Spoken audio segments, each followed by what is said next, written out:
Planète émotif talentueux est un podcast hebdomadaire qui s'adresse aux adultes concernés par le haut potentiel, le multipotentiel et l'hypersensibilité. À tous ceux qui vivent avec le sentiment de décalage et qui se posent mille et une questions. Vous découvrirez des clés pour vivre pleinement votre singularité de façon authentique par le biais d'entrevues avec des experts du haut potentiel et de l'hypersensibilité, des témoignages ainsi que des épisodes solo relatant de nombreux conseils dans le domaine. Planète émotif talentueux est animé par Nathalie Alsten, senior coach, thérapeute, auteure du livre Émotif talentueux, être soi autrement et fondatrice du congrès Douance, le seul congrès virtuel en francophonie destiné aux adultes surdoués et hautement sensibles. Bienvenue chez vous en direct de la planète Iti. Bonjour les émotifs talentueux. Alors aujourd'hui, j'ai le grand plaisir de vous partager mon échange avec Olivier Augendre, responsable développement dans mon entreprise. Olivier m'aide à aligner les aspects stratégiques avec ma vision, qu'il questionne parfois, histoire de vérifier que je suis bien alignée et m'accompagne à partager le message que je souhaite transmettre au monde.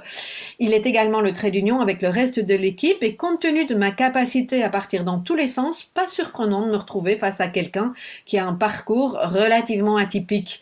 Il nous parle de son expérience pro, de la découverte de son HPI, de son cheminement par rapport au syndrome de l'imposteur et de sa capacité aujourd'hui à montrer sa vulnérabilité. Il nous livre ses réflexions avec authenticité et vu sa longue expérience, on n'a pas réussi à faire court. À tout de suite. Hello Olivier, comment vas-tu? Hello Nathalie, je vais très bien, merci. Très contente de t'interviewer et dans un contexte différent puisqu'on travaille ensemble et toujours très gai pour moi de découvrir des aspects que je ne connais pas forcément des personnes avec qui je travaille. Donc, c'est ce qu'on va faire aujourd'hui.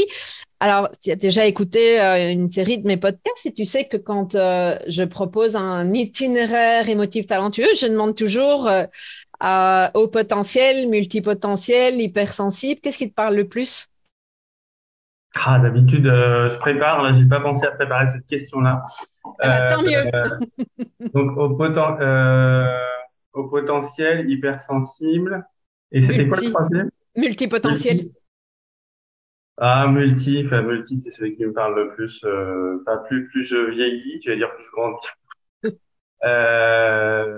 Plus je vieillis, plus je me rends compte que je suis un être multiple. Donc, non, multipotentiel, certainement, oui. Ok. Oui, donc c'est ça. Tu expliques parce qu'il y a le côté en avançant, peu importe que ce soit dans l'âge ou pas, il y a le côté multi. Tu peux nous expliquer ça?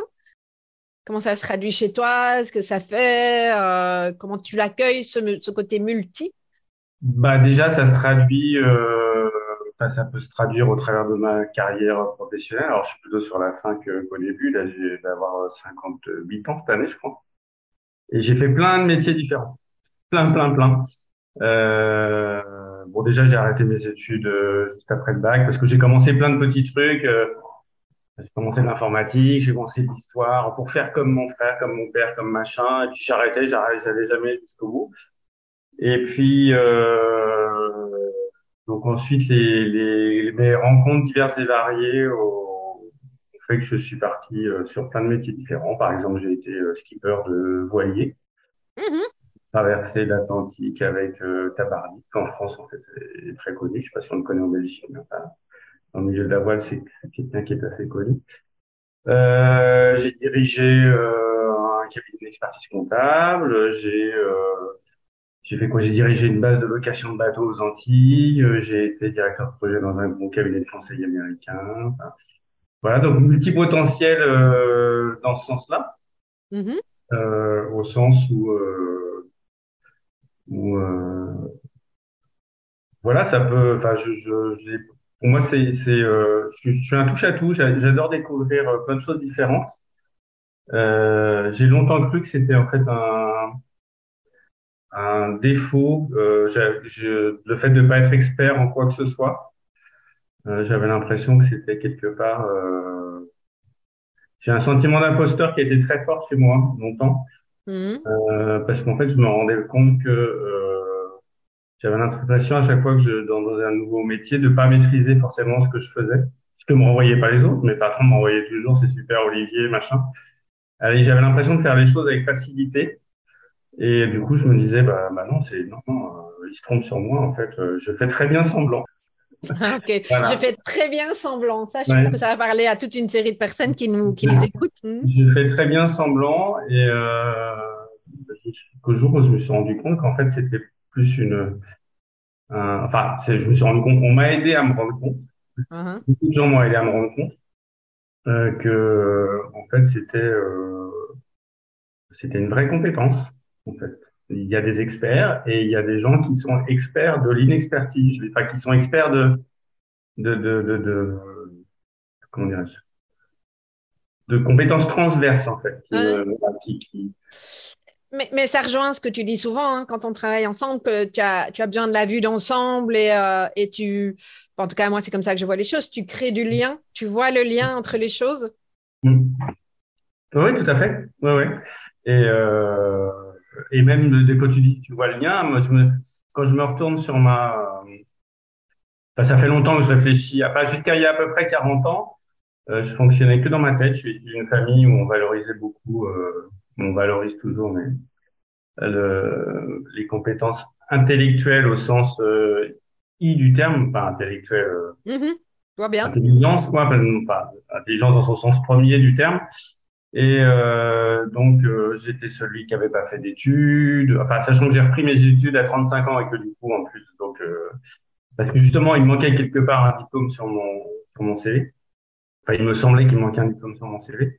Et que donc, jusqu'à 40 ans à peu près, j'avais l'impression clairement, j'étais coupé en deux. J'étais une tête. Alors, dont beaucoup de gens disaient qu'elle fonctionnait très bien. Et moi, je me demandais en fait si, bah, toujours ce côté faire semblant, est-ce qu'elle fonctionnait si bien que ça? J'ai longtemps cru que j'étais fou. En fait, enfin, Ouais. je me suis toujours senti différent et ça commençait déjà à l'école. Quand les autres enfants jouaient dans la cour, moi, je m'asseyais sur les marches en regardant on jouer. Je disais, mais ils n'ont pas autre chose de plus sérieux à faire que de s'amuser. Donc, je me sentais vraiment différent. Et je sais plus où j'en suis arrivé là d'ailleurs. Non, mais ça, c'est un grand classique, les pop-up on dévie. Alors, ben, justement, moi, ce que je te propose, hein, je suis touchée par ce que tu dis, hein, te sentir différent, parce que c'est quelque chose qu'on retrouve très souvent dans notre communauté. Et puis, j'entends le petit garçon qui se sentait déjà différent, apparemment, à l'école. À l'époque, on est d'accord que tu n'étais pas encore au courant, que tu étais concerné par le haut potentiel, c'est ça? Ah non, non, je l'ai découvert très très tard. Et puis c'est un sujet qui a jamais, enfin, je connaissais même pas enfin, j'avais jamais entendu parler de enfin, pour moi, c'était même pas envisageable. Je m'étais même pas posé la question. J'ai jamais entendu mes parents parler de ça. Non, non, j'ai découvert ça, je sais pas, il y a une quinzaine d'années à peu près. Alors, au fil de lecture, de choses comme ça, mais je me souviens très précisément le jour où j'ai pensé que je pouvais, le cas échéant, peut-être être un peu concerné. Je me revois, c'était à la Fnac quand je lisais un livre, c'était le livre je pense, de Jeanne Sofachin. Ouais. Trop intelligent pour être heureux. En t'en parlant, déjà, je sens l'émotion qui revient. Mhm. Et en fait, en le lisant, je me suis mis à pleurer. Mhm. Et je me suis dit, mais elle est en train de parler de moi. Ah ouais, je vois bien. Et donc, d'une part, je me suis rendu compte que j'étais peut-être pas, je me suis dit, mais, enfin, la vraie prise de conscience a été de me dire, mais je suis pas tout seul. Mhm. Donc, t'as vu ce bouquin à la Fnac, tu l'as pas lu à la Fnac, t'as feuilleté le truc et puis t'es reparti avec ou Ouais, qu'est-ce qui mais t'a donné envie en fait? Parce que, enfin voilà, qu'est-ce qui fait qu'à un moment donné, on se dit ce bouquin-là, c'est pour moi. parce que je pense que, alors je me souviens plus des détails, mais enfin, je me souviens de ce moment précis parce il est porteur de beaucoup d'émotions. Mais moi, je suis quelqu'un, enfin, tu commences à le savoir, qui fonctionne par association d'idées. Mhm. Et je pense que, enfin, jusqu'à cette époque-là, et puis même dans les années qu'on suivi, alors maintenant, j'ai mon chemin, enfin, j'ai évolué par rapport à ça, mais par rapport à cette découverte-là, mais en fait, ça faisait déjà quelques années. Enfin, moi, je m'interrogeais depuis que j'étais petit sur le sens de la vie, qui je suis, où je vais, est-ce que je suis fou, est-ce que je ne suis pas. Donc, je lisais beaucoup sur ces choses-là. Je pense que je regardais déjà à l'époque peut-être des vidéos sur YouTube. Enfin, je sais pas s'il y en avait beaucoup, mais Et je lisais des bouquins aussi. Je crois que tu parles de temps en temps parfois tu me parles de Lise Bourbeau. Je pense qu'à l'époque, Mhm. j'avais dû lire des livres qui parlent pas forcément de mémoire de potentiel ou de choses comme ça, mais des choses qui commençaient déjà à créer à allumer des petits flashs dans mon cerveau et dans mon corps, en fait.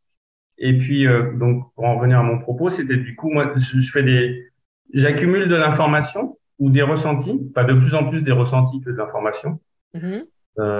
ou en tout cas, je stocke l'information sous forme de ressentis et beaucoup moins avant que sous forme de connaissances purement intellectuelles. Et puis, à un moment, il y a des liens qui se font. Ouais. Et donc, ce livre, enfin, je suis allé naturellement vers ce livre. Et c'était le bon moment pour moi d'arriver dessus, d'autant plus que je crois beaucoup que enfin, aux choses qui arrivent au bon moment quand on est prêt, enfin, quand moi je suis prêt. Et je pense que c'était le bon moment. Je serais peut-être passé un mois plus tôt devant ce bouquin, il m'aurait peut-être pas du tout attiré. Oui, mais c'est ça. Donc, Donc, c'est un titre, un bouquin, une énergie. Enfin, ça, c'est mes mots, mais ouais, voilà, il y a un truc qui a attiré à ce moment-là. Donc, tu cherchais pas spécialement quelque chose, c'est juste au rayon livre, en train bah, en fait, de. le Voilà. titre, trop intelligent pour être heureux, euh, je me disais, mais comment est-ce que je sais pas, moi, c'était incongru comme titre. Je me disais, mais comment est-ce qu'on peut être intelligent et être malheureux? Déjà, je me sentais pas Mhm. forcément intelligent, même si je pense que je commençais à faire un travail là-dessus. En tout cas, enfin, je me sentais bête, pas forcément, pas bête, en tout cas différent. Et ce titre, ouais, non, tiens, mais maintenant, je comprends tout à fait comment le fait alors, ce que je vais mettre derrière intelligence, c'est plutôt un mode de fonctionnement particulier de mon cerveau, en fait. Ouais. Mais enfin, pour répondre à ta oui, voilà, donc, enfin, le livre m'a attiré parce que Mhm. bah, voilà, j'ai fait des liens. Après, je pense que c'est plein de petits. Je me dis qu'il faudrait peut-être que ça serait bien que je documente tout ça parce que il me reste que des flashs comme ça, ce bouquin. Après, comment j'y suis arrivé. Euh, bah, Non, c'est pas ultra important. C'est juste que ce que j'ai envie de, par rapport aux gens qui nous écoutent, hein, de mettre en lumière aussi, c'est qu'il y a comme ça des moments où on ne sait pas pourquoi. Moi, ça me parle sur un autre sujet. Hein, c'est le livre sur le journal créatif. C'est tout à fait autre chose. Mais je l'ai acheté et j'ai suivi la formation 6, 7, 8 ans après. Et le bouquin est resté dans ma bibliothèque. Mais j'ai été attirée. Je me rappelle, c'est amusant que tu dis ça, parce que je me rappelle du moment où j'ai vu, c'était à la FNAC aussi, c'est drôle, probablement pas la même, mais à Bruxelles, où j'ai pris ce bouquin, je savais qu'il y avait quelque chose dans ce bouquin pour moi. Donc voilà, je pense que c'est peut-être intéressant pour les personnes qui nous écoutent aussi d'écouter parfois ces intuitions, on ne sait pas pourquoi, mais d'écouter son besoin de découverte, d'exploration, parce que ça peut nous emmener à des chouettes endroits en tout cas. oui, puis en plus pour moi, enfin, ça devait pas être la première fois, mais comme je disais tout à l'heure, moi j'étais une tête et puis mon corps il me servait à avoir une vie physique, mais c'était pas. Je me souviens à l'époque où j'étais marié, ma femme souvent me disait et ça te fait quoi? De quoi tu as besoin? Bon, bah, moi, ça me fait rien. J'ai besoin de rien. J'étais une tête. Donc, je réfléchissais de quoi j'ai besoin. Bah, non, je sais pas, mais mon corps, il participait pas du tout au processus. Et la découverte de ce livre et d'autres découvertes, en fait, c'est là que j'ai pris conscience, enfin, ça a commencé un peu avant, mais qu'en fait, c'est mon corps, enfin, mon corps et ma tête aussi, mais mon corps avait sûrement beaucoup plus de réponses à me donner que ma tête. Donc, intellectuellement, tu as pris conscience de ça ou bien il y a des choses qui se sont passées corporellement pour toi? Ah non, non, non, bah, déjà, je me suis mis à pleurer en le lisant. Donc, Très corporellement, il s'est bien. passé des trucs. Moi, le vrai déclic dans ma vie, c'est qu'à partir du moment où j'ai commencé à aller accepter d'écouter ce que mon corps avait à me dire. Mm. Donc, tu découvres, il y a ce livre en question, quoi, il y a une quinzaine d'années, je sais pas, c'est à Ouais, quel âge quelque ça? chose comme ça, je sais plus exactement quand, mais ouais. OK. Qu'est-ce que t'en fais? Parce que est-ce que tout de suite tu as écouté ton corps ou est-ce qu'il y a d'abord eu des étapes parce que tu découvres ça, est-ce que tu as eu besoin de valider ou pas? Quel a été le chemin pour toi à ce moment-là? Alors là, je parle de mémoire parce que c'est assez loin et je ne me souviens pas forcément de tout. Mais je pense qu'assez rapidement, j'ai eu besoin de valider, parce que bon, c'était un bouquin de Jette Fachin, donc elle prêchait pour sa paroisse et voilà, elle parlait du fait de faire le test à une, non, j'allais dire MBTI, il n'y a rien à voir. Le test WES 4, le test WES 4, et très vite, j'ai eu besoin de valider ça avec un test, avec le test en l'occurrence, et avec la crainte d'échouer au test. Enfin, quand je dis échouer au test, je le mets entre guillemets, je le dis en riant en fait, parce que mais c'est pour ça que moi j'appelle ça un bilan et pas un test, hein, mais je comprends bien parce que je passais par la même chose. C'était terrorisant pour moi. Donc, ouais. Donc je me suis inscrit, j'ai passé un test avec une de ses psys, et c'est Jeanne Sofachin qui m'a fait le débrief. Donc elle m'a confirmé que j'étais, alors elle disait, bon, surdoué, je sais plus quelle limite. En plus, elle m'a donné, donc avec un score homogène, donc, et elle m'a donné un taux de QI, j'ai dit, oula. J'ai dit, bon, j'en ai trompé quelque part. Et c'est elle qui m'a fait comprendre, même si après elle m'a proposé de travailler avec elle, j'ai pas eu envie. Mais c'est elle qui m'a fait comprendre notamment, parce que on parlait pendant ce débrief du fait que je commençais toujours plein de trucs, j'en parlais tout à l'heure pour ma carrière professionnelle, et je finissais jamais rien. Et c'est là qu'elle m'a fait comprendre avec justement, ça me fait penser du coup aux graines dont tu parles toi, c'est qu'elle m'a fait un petit schéma avec la terre, les graines qui sont en dessous, il y en a qui sortent, il y en a qui sortent pas, il y en a qui sortent qu'on plante et qui sortent plus tard, machin. Donc ça m'a pas mal parlé. Mais après, en sortant de ce rendez-vous et dans les jours qui ont suivi, j'ai dit, OK, so what? J'en fais quoi de ce truc? Exactement. Donc, je suis allé sur les forums, j'écoutais les gens qui disaient, et donc, je cherchais à nourrir comme ma graine de connaissances encore beaucoup. Mais bon, je pense que ça a pris encore un peu de temps, mais à ce moment-là, je pense que c'était peut-être l'époque où, je sais plus si j'avais déjà perdu mon père ou pas, mais il y a eu un moment dans ma vie où j'ai pris quelques claques et où le besoin s'est fait ressentir d'aller travailler sur mon corps, en fait. Et donc, je pense que c'est à ce moment-là que j'ai commencé, même si je faisais pas forcément le lien, enfin, si je le faisais, mais en fait, je me suis fait accompagner par pas mal de thérapeutes, mais qui faisaient travailler, en fait, sur la tête, en fait. Et j'arrivais, en fait, j'allais les voir en disant, bon, alors, je suis secoué, qu'est-ce que vous pouvez faire pour moi? Bon, je leur filais le cadeau. Je dis ça avec le recul maintenant. Et en fait, je me rends compte que je me collais cette étiquette. Quelque part, ça m'allait bien pour justifier plein de choses, mais que je leur disais, bon, aidez-moi à avancer avec ça. Maintenant que je suis surdoué, comment je vis en tant que surdoué? Et je pense que j'étais dans cette recherche-là, enfin, en tout cas, sous cette forme-là, pendant un certain temps, je sais plus exactement combien de temps. Mais à un moment, j'ai déclenché sous des formes diverses un travail avec mon corps. Enfin, je peux en parler d'ailleurs, hein. Notamment, j'ai fait une formation à la mindfulness sur 8 semaines. Donc là, la pleine conscience était quelque chose d'assez nouveau pour moi, mais c'est là que je me suis rendu compte que sortir du mental, parce que c'est l'exercice de la pleine conscience, c'est pas forcément sortir, mais au moins aller observer ce qui se passe. Ouais, c'est le but en principe. C'est une sacrée expérience.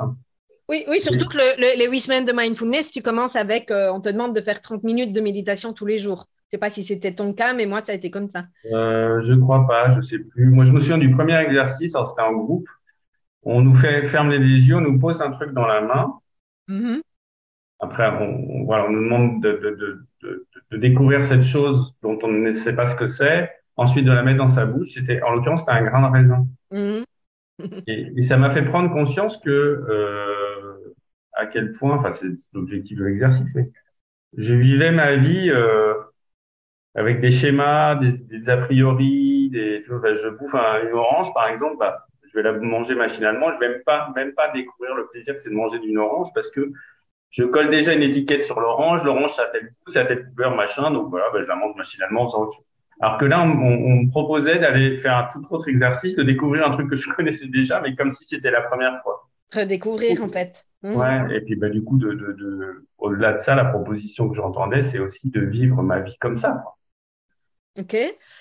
Donc, il y a eu le mindfulness, mais moi, dans l'histoire, et par rapport à ce qu'on a déjà pu échanger, est-ce qu'il y a eu un moment donné, tout à l'heure, tu as parlé de la mort de ton père, mais est-ce que tu as eu l'impression que la découverte de ton potentiel faisait, comme moi je dis à ma communauté, je parle de la phase révolution-révélation.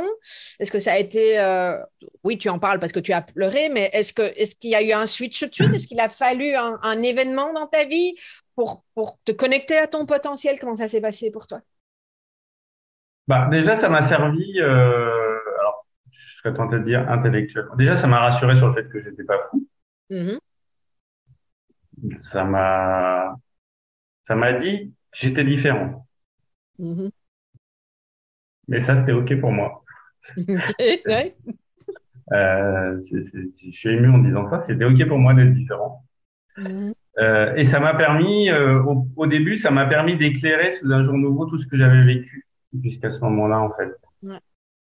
Et que je pouvais quelque part me reprocher enfin, voilà, la première étape, ça a été celle-là. Je pense, c'est d'accepter, de comprendre et de voir sous un jour différent ma vie jusqu'à ce moment-là, en fait. Au regard de ça. C'était comme une grille de lecture qu'on me donnait, quoi. Mm-hmm. Après, la bascule, elle s'est faite au fur et à mesure. Enfin, je parle beaucoup du corps parce que à l'époque, je pleurais jamais. Enfin, je parle de la mort de mon père parce que je ne sais même pas si j'ai pleuré sans enterrement. Et je pense que il doit être mort avant que je découvre ce haut potentiel. Mais il n'y a pas je te parlais l'autre jour, je crois, en réunion peut-être d'épiphanie. Il n'y a pas eu de truc, la révélation, machin. Ça a été un travail non, ça n'a même pas été un travail. Au début, j'ai fait ça comme un travail. Et avec le recul, je me rends compte qu'en fait, les choses se sont faites naturellement parce que de plus en plus, j'ai appris à écouter mon intuition, à aller vers ce qui m'attirait, sans forcément questionner à chaque fois est-ce que c'est le bon choix, tout ça, avec ma tête. Mm-hmm. De plus en plus, écouter ce que me disait, alors quand je dis mon corps, c'est l'ensemble en fait. Alors c'est passé par plein de. Après, il y a c'est un travail. Non, faut pas, j'ai pas envie de dire travail. Ouais, C'est un processus qui a pris du temps. Mais il y a eu plein d'étapes. Un processus, c'est un mot qui me vient. Le processus, les premières étapes, ça a vraiment été, c'est passé par du lâcher prise, on pourrait dire un peu violent. Enfin, violent non, mais je me suis rendu compte que mon corps pouvait faire des choses que ma tête maîtrisait pas du tout. Mm-hmm. Par exemple, à une époque, il y a encore 4 ans, j'étais un gros fumeur. Et en fait, j'avais intégré un groupe d'arrêt du tabac, à l'issue duquel, l'animateur proposait en fait d'aller plus loin qu'arrêter le tabac, mais aller creuser très profondément sur qu'est-ce qui faisait qu'on était fumeur et qui proposait en fait d'aller creuser ça au travers de séances de Rebirth. Tu connais la Rebirth? Oui, Rebirth, oui. Mm-hmm. Et c'était ma première expérience, je crois, d'un truc un peu perché, on va dire, qui sortait de. Alors, je crois que j'avais déjà dû voir des thérapeutes, et encore, je suis même pas certain, mais qui m'accompagnaient par la parole. Mais c'est la première fois que je faisais un truc où on me faisait travailler le corps, et je suis parti dans des trucs. Et mon corps, il a fait des trucs, j'ai dit, oula, il se passe des trucs là. Et je pense que c'est ça, c'est un des déclics. À tel point que j'ai même voulu, à un moment, moi j'ai voulu faire plein de métiers différents, il y en a que j'ai fait, il y en a d'autres. À un moment, j'ai voulu être praticien en reverse. Voilà, je me suis dit, trop extraordinaire, je découvre des trucs trop extraordinaires, j'ai envie d'aider les autres à découvrir ça. Moi, quand je découvre un truc qui est extraordinaire, j'ai toujours envie de je comprends bien. partager avec les autres, dire c'est trop génial, venez voir, on le fait ensemble. Je crois que je vois bien ce que tu veux dire. Mais... Donc, c'est un processus. Alors, le terme processus, il est aussi très imagé mental, mais voilà, c'est quelque chose qui s'est fait petit à petit. Et aussi, je suis passé par je dis pas qu'il faut en passer par là, mais je suis aussi passé par des moments de ma vie un peu compliqués. Et je pense que ces moments-là m'ont aidé aussi. M'ont aidé parce que, comme on dit, quand on touche le fond de la piscine, bah, soit on se noie, soit on file un coup de pied, puis on dit comment je remonte. Et j'ai eu l'impression d'en sortir grandi à chaque fois.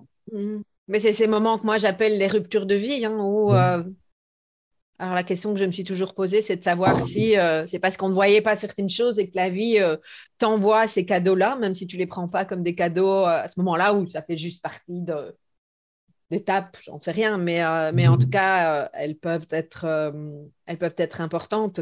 Et donc, si je reviens au parcours de découverte, hein, ce que je trouve important par rapport aux personnes qui nous écoutent, c'est de mettre en lumière que pour certaines personnes, moi, ça a été un déclic, une révolution tout de suite, et le truc s'est mis en place, pas dire tout de suite. Après, il y a eu évidemment d'autres phases dans mon évolution et il y en a encore beaucoup.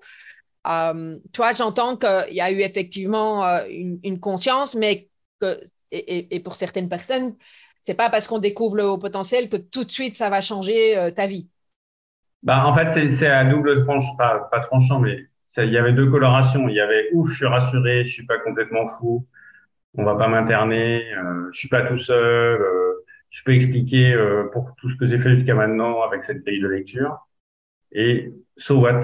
Je fais quoi maintenant? D'autant plus que j'allais beaucoup sur les forums et je voyais beaucoup de gens il y avait beaucoup de gens qui étaient dans le et je fais quoi maintenant? Et je fais quoi maintenant? Et donc j'étais un peu perdu entre ces deux trucs-là. Ouais.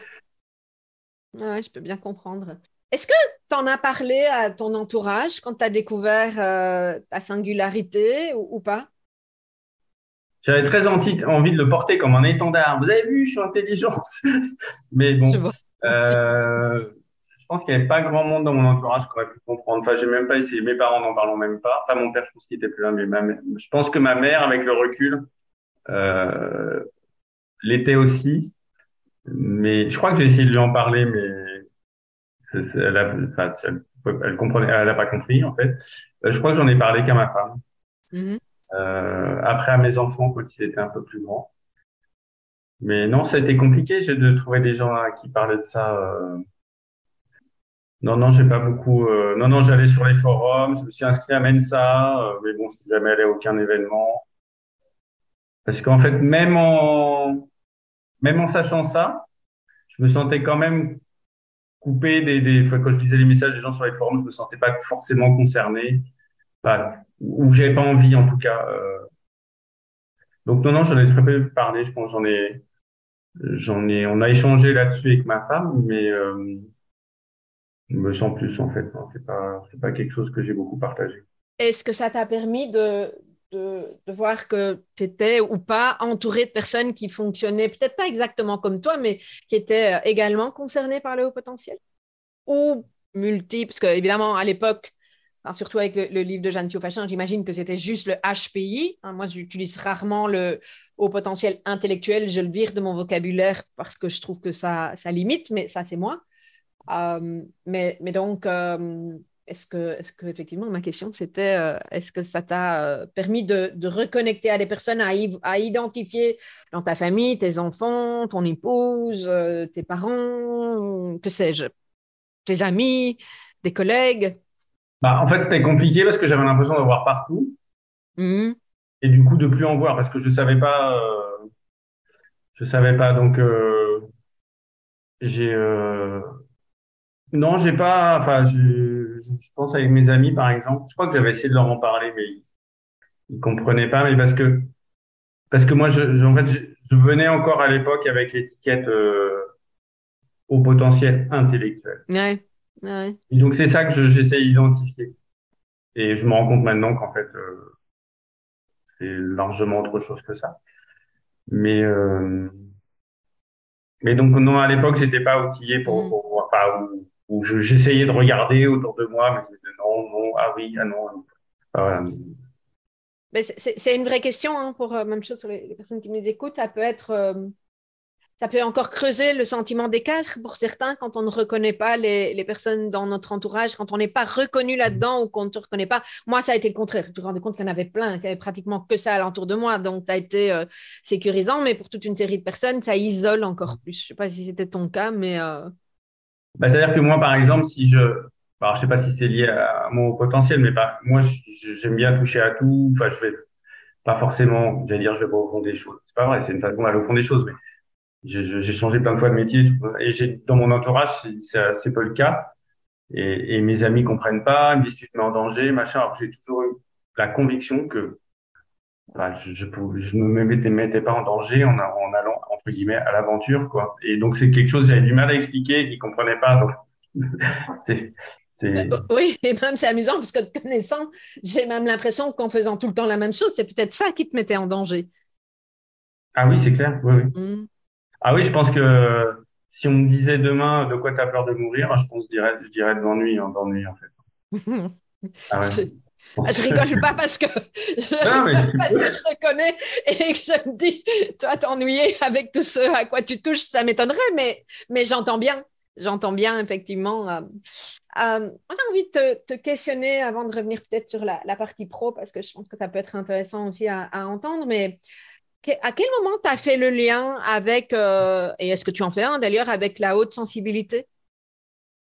Bah, je crois que je l'ai jamais fait le livre. Ok, donc pour toi, c'est deux choses Euh, séparées?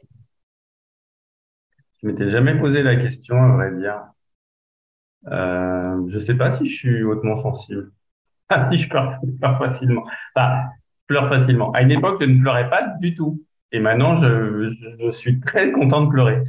Mais Bah, hautement sensible, c'est pas que pleurer, hein. oui, oui, mais du coup, je sais pas ce qu'on met. Alors, je devrais savoir parce que je travaille avec toi. Normalement, je devrais connaître par cœur toutes les définitions. Bon, pas Euh, forcément. C'est ça qui t'est demandé, mais.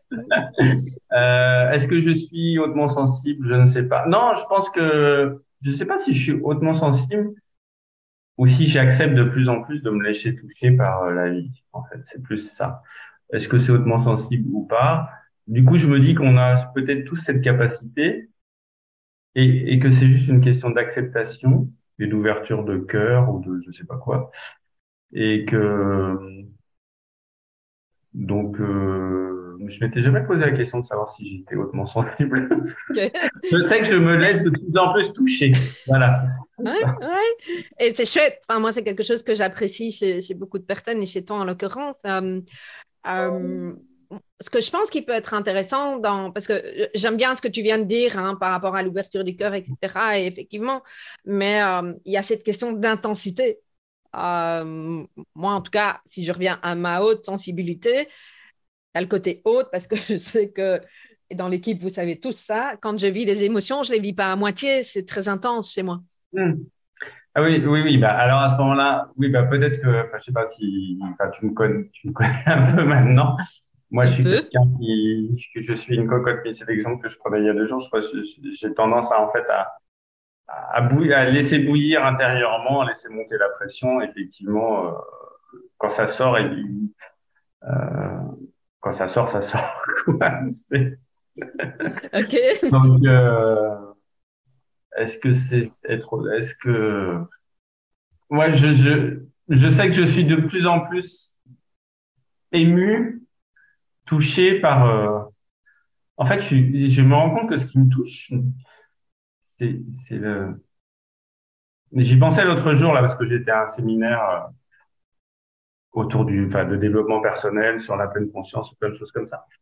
Et il y avait des images à un moment qui étaient diffusées et en fait, des images qui m'ont beaucoup ému. Et en fait, leur point commun, je pense que enfin, je m'étais posé la question de qu'est-ce qui m'émeut, pourquoi parfois je pleure juste en voyant quelqu'un chanter à la télévision. Et en fait, ce qui m'émeut, je pense que c'est quand je vois la beauté de l'humain, en fait. Mm. Je pense que longtemps, j'ai cru que l'humain était fondamentalement égoïste et pas forcément très bon. Et je me rends compte de plus en plus tous les jours que, en fait, la nature profonde de l'humain, c'est d'être bon, quoi, et d'avoir envie de partager, d'aimer, tout ça. Et c'est ça qui m'émeut. Mm. Moi, je pleure rarement de tristesse. En fait, je pleure de voir la beauté du monde. C'est beau. C'est beau. Et moi, je suis touchée. Tu sais que c'est quelque chose qui me touche, c'est qu'un homme puisse exprimer ça parce qu'on n'est pas dans une société où ça se fait nécessairement, où c'est Enfin, accueilli, où c'est accepté. Donc, je trouve ça dommage. Donc, merci de partager ça. Mm. Ouais, je peux dire, j'ai fait un paquet dans ce long cheminement de stages de développement personnel divers et variés. Je faisais partie de la minorité masculine. Je peux C'est dire. sûr Et tu es encore dans la minorité masculine puisque tu es le seul homme à travailler dans Ouais. notre Bon, après, équipe. c'est agréable d'être entouré de femmes. Hein. Je n'en doute pas.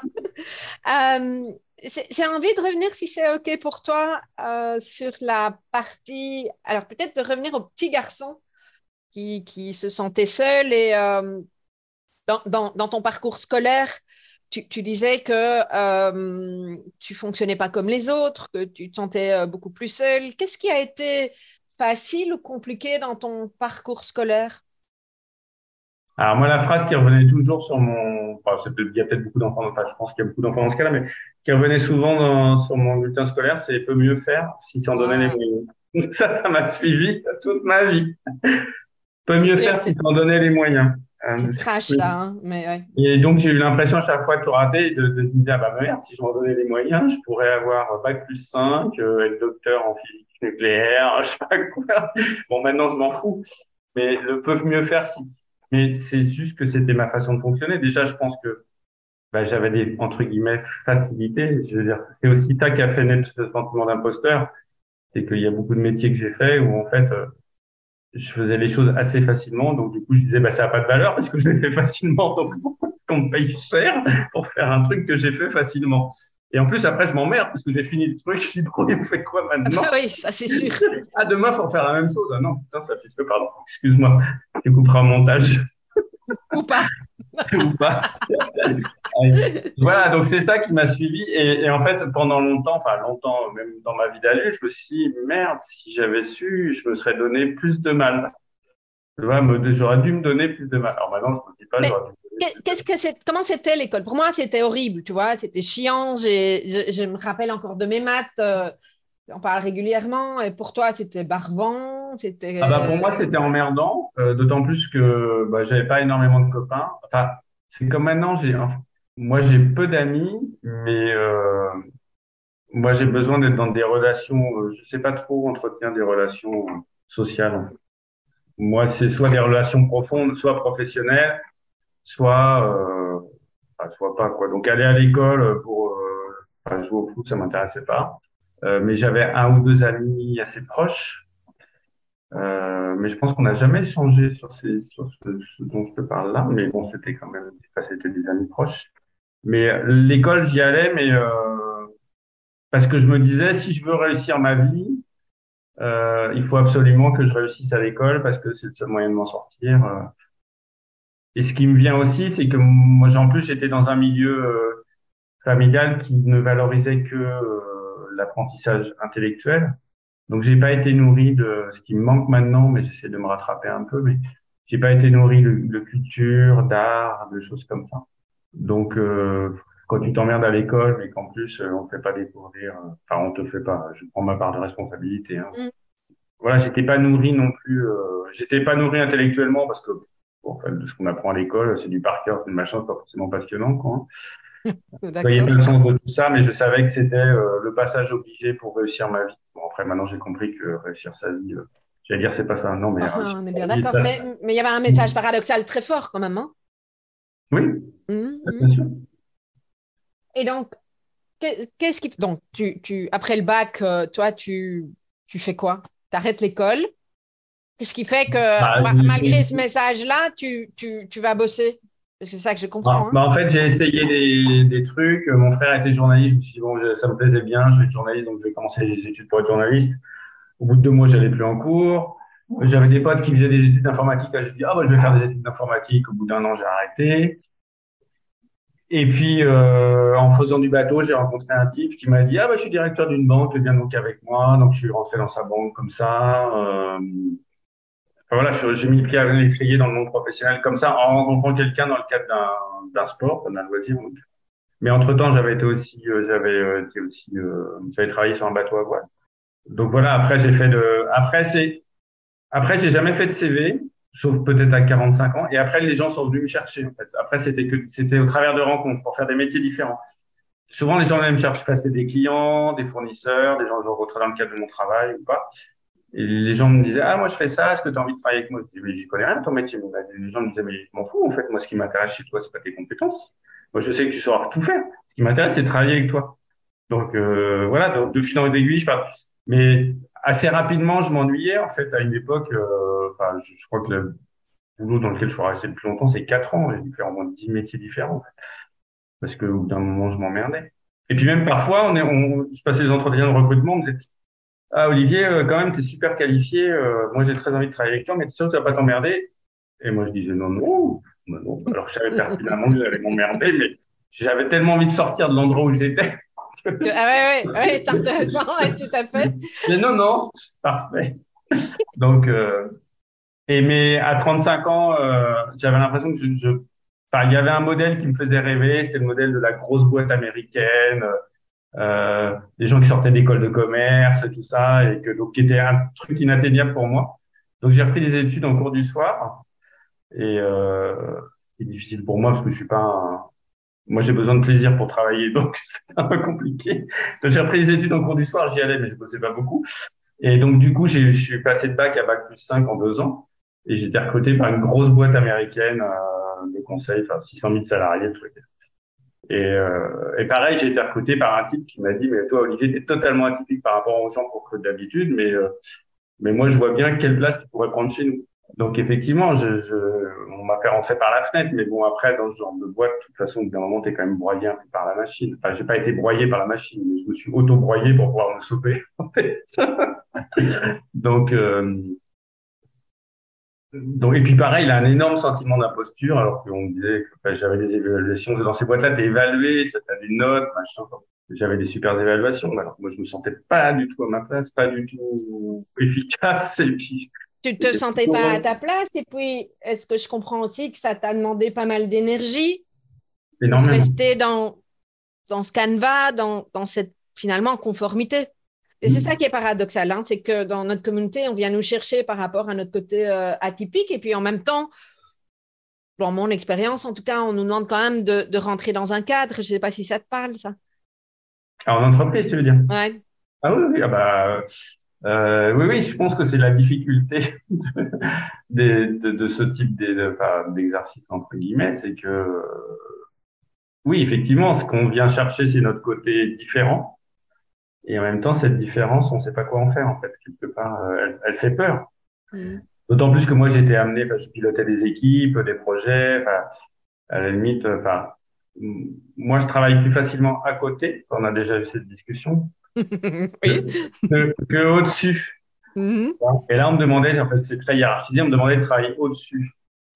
Et en fait, à une époque, moi, je m'étais fait, quand j'étais ado ou même à 20 ans, je m'étais dit, comme dans ma famille, ce qu'on valorisait, c'était beaucoup la réussite sociale. Moi, j'étais rentré dans ce modèle-là. Et donc, pour moi, la réussite sociale, ça sera, je dirige des équipes, une entreprise, j'ai une grosse bagnole, machin. Et en fait, quand je me suis retrouvé dans ce modèle-là, je me suis dit, wow, c'est pas du tout ce dont j'ai envie. En fait, et je me suis rendu compte que c'était pas du tout pour moi. Mais je ne renie pas cette expérience. Non, bien sûr. Parce que je n'aurais pas fait cette découverte si je ne l'avais pas vécue. Je serais peut-être encore en train d'en rêver. Donc, moi, je considère que chaque expérience, même celles qui sont les plus douloureuses, est un apprentissage, en fait. Ça a été quoi le déclencheur pour sortir de ça? Ça a été des événements extérieurs. En fait, le fait qu'on décide avec ma femme de se séparer, et même si c'était un choix commun, était quand même très douloureux pour moi. Et puis un ras-le-bol général.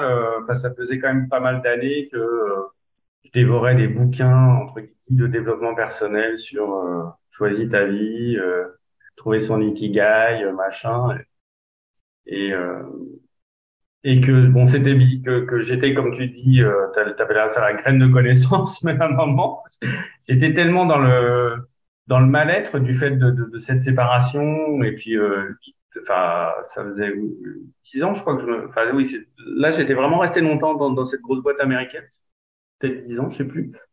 Un tel mal-être, parce que comme tu disais toi-même, ça me bouffait énormément d'énergie à faire semblant toute la journée, et puis pas me sentir dans ma zone de confort, et puis même m'ennuyer clairement, voire pas voir le sens du truc. Donc alors là, j'ai fait un burn-out à ce moment-là. Enfin, j'avais pas mis le mot dessus, mais je suis allé voir pour la première fois de ma vie. Autant avant, je voyais des thérapeutes, des gens qui m'accompagnaient pour trouver le sens de ma vie, tout ça. Pour aller mieux, on va dire. Alors, je suis allé voir un psychiatre. Je me suis fait mettre en arrêt de travail. Donc, en France, pour être en arrêt de travail, il n'y a qu'un psychiatre qui peut te le prescrire. Et il m'a dit, vous êtes en burn-out. Et quelque part, j'étais content qu'il mette ce mot-là. J'avais peur qu'il me dise, non, vous n'avez rien, c'est juste dans votre tête. Vous avez un super boulot, vous avez des enfants, vous gagnez bien votre vie, arrêtez d'emmerder le monde. Non, il m'a dit non, non, Olivier, vous faites un burn-out, je vous arrête immédiatement. Bon, ok. Ouais. Euh, et donc là, mon arrêt de travail, il m'a renouvelé 2, 3 fois. Et là, donc en fait, j'ai pris des journées à rien faire, à pas penser au lendemain où je vais aller au boulot et tout ça, et puis à réfléchir à ce que je pouvais faire pour sortir de ça. Et en fait, j'ai commencé à j'avais très envie en fait de partager avec le monde toutes ces découvertes entre guillemets, on va dire, qui étaient encore que de la graine de connaissance à l'époque, que je faisais sur mon pouvoir créatif, enfin sur tout ce que je découvrais, sur comment je fonctionnais, sur la vie, sur toutes ces ouvertures que je découvrais, j'avais envie de les partager. Et je savais pas sous quelle forme, je voulais faire un blog, un truc comme ça. Et puis je me sentais pas forcément légitime. Et du coup, j'ai trouvé un biais, c'est-à-dire que j'ai un ami astrologue à qui je dis, bon, allez, on va créer une chaîne YouTube. J'ai envie de parler de développement personnel, mais comme toi, tu es astrologue, on va commencer par parler d'astrologie, c'est plus facile. Donc, on a démarré pour ça, pour s'amuser. Et en fait, 3 ans et demi plus tard, c'est devenu un métier. En fait, c'est devenu une boîte qui fonctionne. C'est la plus grosse chaîne d'astrologie française, même en langue française, en fait. Et donc, au début, ce qui m'a permis, au début, c'était pour me sortir la tête du seau. Et au final, j'avais pas d'arrière-pensée sur je vais en faire un business ou je gagne ma vie avec. C'était juste, j'ai besoin de me changer les idées, j'ai besoin de faire un truc qui a du sens, j'ai besoin de me faire plaisir, j'ai besoin de partager. Et au final, ça s'est transformé en j'ai changé ma vie. Professionnellement, en tout cas, pas que professionnellement. Mais voilà, il n'y avait pas d'intention, en fait. Il y avait juste l'intention de m'en sortir.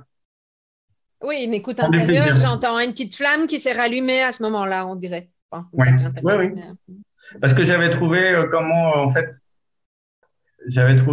incarner tout ce dont je rêvais. Enfin, c'est-à-dire que avant, j'étais dans la recherche je parlais de trouver son équilibre tout à l'heure, je crois que je t'en ai parlé hier ou avant-hier. Ouais. Il faut que je trouve le sens de ma vie, c'est quoi le métier idéal pour moi.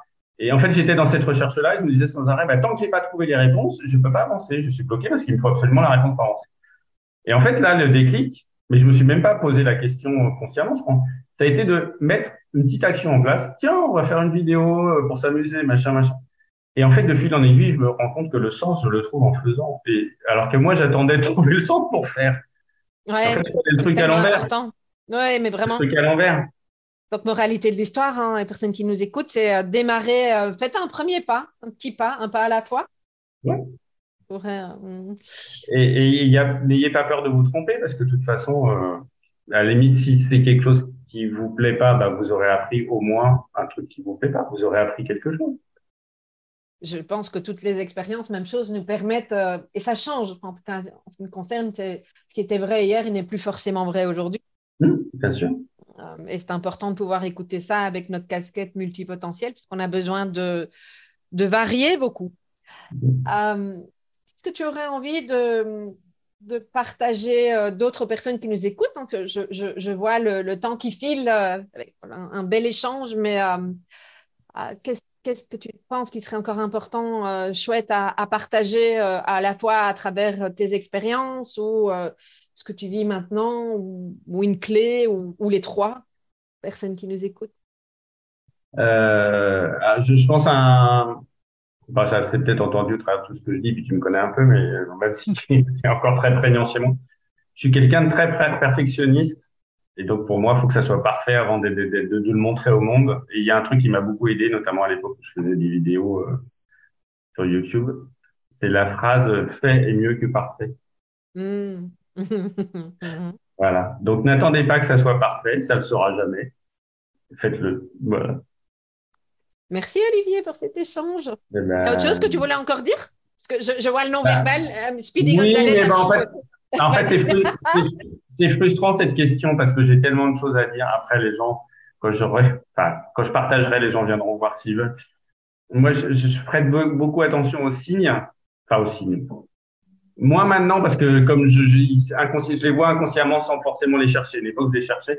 Et une des premières synchronicités que j'avais rencontrées il y a quelques années, c'était le texte de Nelson Mandela. Et du coup, je m'étais interrogé sur ce qu'il pouvait dire pour moi. Sur moi, c'est alors, je crois pas, c'est pas lui qui l'a écrit, je crois, mais C'est un texte qui est assez connu, mais en 3 jours, je l'ai vu dans 3 endroits différents qui n'avaient rien à voir entre eux.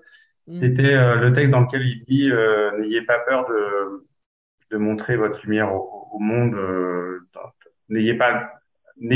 En montrant votre lumière, n'ayez pas peur d'insécuriser les autres. Au contraire, montrez votre lumière. La phrase n'est pas exactement celle-là, mais et en fait, ça m'avait beaucoup parlé. Je pense que ça m'avait aidé pas mal aussi à avancer. J'aime bien aussi l'image qui dit que heureusement qu'on a des failles parce que c'est ça qui nous permet de faire sortir notre lumière. Enfin, voilà, donc il y a le truc de faire passer la lumière dans les pots fêlés, là, toi. Je sais plus c'est quoi la phrase, mais c'est ça. Hein. Ouais. OK. Bah après, j'aurai des tonnes de trucs à dire, mais je regarde pour la prochaine fois. Un autre épisode, peut-être. Juste, mais bon, je sais pas si. Moi, c'est un message d'espoir que j'ai envie de donner. Espoir, je trouve que le mot est presque péjoratif. Quand je regarde où j'en suis maintenant, où j'en suis, je dis pas que je suis arrivé, on n'est jamais arrivé. Voilà, pour moi, je considère ma vie comme un process d'apprentissage continu et je me sentirai jamais arrivé quelque part parce que j'ai pas envie d'arriver quelque part. J'ai besoin de me sens vivant en apprenant et en vivant les choses. Quand je dis apprenant, c'est pas forcément plein de connaissances, hein, c'est en apprenant comment je ressens, comment je suis avec les autres. Voilà. Et quand je me retourne, je me rends compte que je suis passé beaucoup dans ma vie par des moments où ça me semblait inatteignable et où j'avais envie de baisser les bras.